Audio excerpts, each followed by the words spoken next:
yathi qalisa ukwenza lokhu mina okwami ngangikhuleka ngathi uNkulunkulu unganibulali qala ungixolele kuqala ngoba vele sinezulu emhlabeni la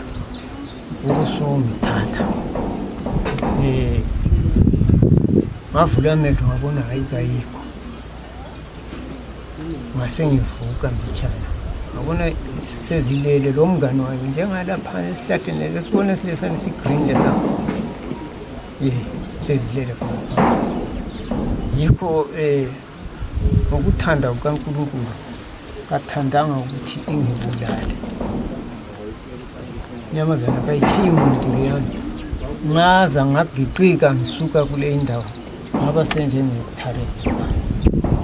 ngathi sembona ukuthi senginjengethareni laphana masengikhasa amadolo ngisiya entshonalanga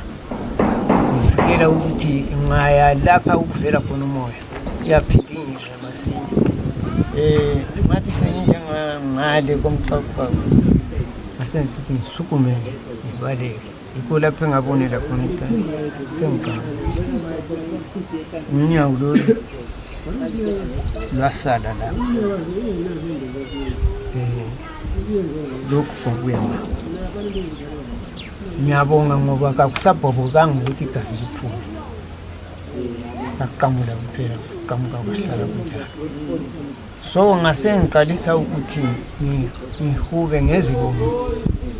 from past 2 ngase ngisehluleka ngumzimba osubuhlungu singichayelele phansi ukuthi ngiyofika eThare ngaze ngafika something to 11 ebusuku so ngazodotshwa imoto ye-Safari Lodge iyo yangidobhayo